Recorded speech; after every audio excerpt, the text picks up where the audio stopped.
author. Mr. Booth, you are on. Thank you. I want to thank the Finance Committee for inviting me to speak to you again. On my last invite to this committee, as outlined in my book, I explained that an economic policy that requires inflation is incompatible with an exponential advancing technology.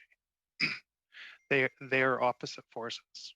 Entrepreneurs using technology are trying to deliver more value for less to society, which equals deflation, whilst inflation is moving in the opposite direction. And while it is easy to get fooled looking backwards, most of the technology gains are in front of us, which means getting more for less, deflation, is a completely natural process that embraces human innovation in the free market. In other words, policy that is unmanipulated allows that abundance gained from technological progress to be broadly distributed to society instead of concentrated. By failing to recognize the root problem and instead deal with symptoms, policymakers become unknowing participants in a game that will have disastrous consequences for us all. I'm going to try to illustrate what's happening through a simple game.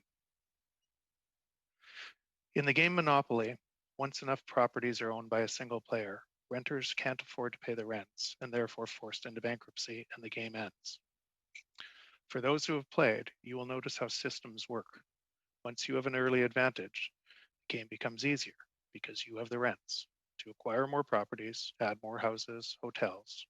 A positive feedback loop is created, concentrating wealth. You might also notice that wealth in the game might be due to luck. Landing on the right squares early in the game gives you a massive advantage. Right place, the right time. Conversely, missing out on acquiring those assets early creates a negative feedback loop, which also reinforces on itself. The poor become poorer until they become insolvent as they move around the board paying higher and higher rents. Fortunately, it's just a game. The game ends. Somebody gets bragging rights. All are given a fresh chance to win when the game begins anew, with everyone being equal. But what would happen if the same positive and negative feedback loops happened in life, with the winners acquiring more because they had the assets first, concentrating their wealth and enjoying privileged access to the best education, medical, and other services?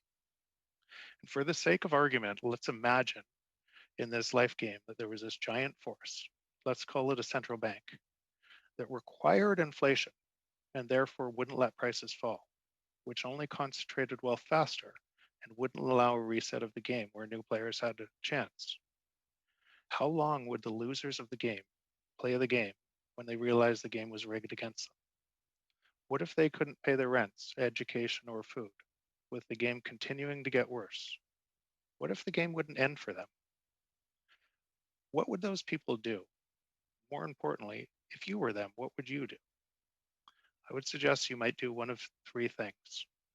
Number one, listen and elect leaders who will tell you they will give you free money. The irony of that free money is it comes at a huge cost in perpetuating the system of inequality, because the debt is too big to ever be paid back with higher taxes. That free money must come through printing of money and higher inflation. Inflation is the worst tax of all for society because it's a hidden tax, and it's levied upon society's most vulnerable because they don't have the assets that rise with inflation and they don't know better. Inflation is a process by which the purchasing power of their real wages and savings gets destroyed. Two, you might rise up against the winners and burn the game to the wreck ground. And I think you're seeing this all over the world. Or three, you might play a new game where your money couldn't be confiscated by inflationary policies. And that's what you're seeing in the rise of Bitcoin today. The societal consequence of changing the rules of the game to stop the natural clearing function of markets and lock new players out is concentrating wealth and power, and in doing so, making the world ever more dangerous. The consequences are very predictable. And the crazy thing is, the same thing that central banks and governments are trying so hard to prevent, prices falling naturally because of exponentially advancing technology, might be the best game we ever played. My message is nonpartisan. I fully comprehend the severity of the choices that policymakers on both sides of the aisle are grappling with and trying to save the system while only making the problem worse. These are difficult choices with no easy answers. But instead of platitudes, I do believe Canadians deserve the truth with respect to something so as important as their money, where it comes from, and why manipulation of money is a requirement of the existing system. Manipulation of money has consequences.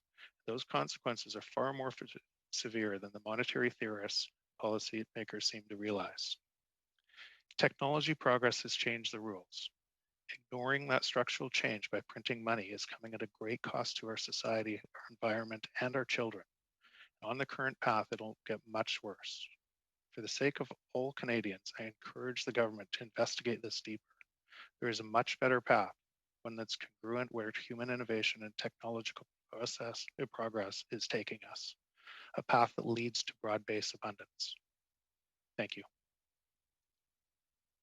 Thank you very much,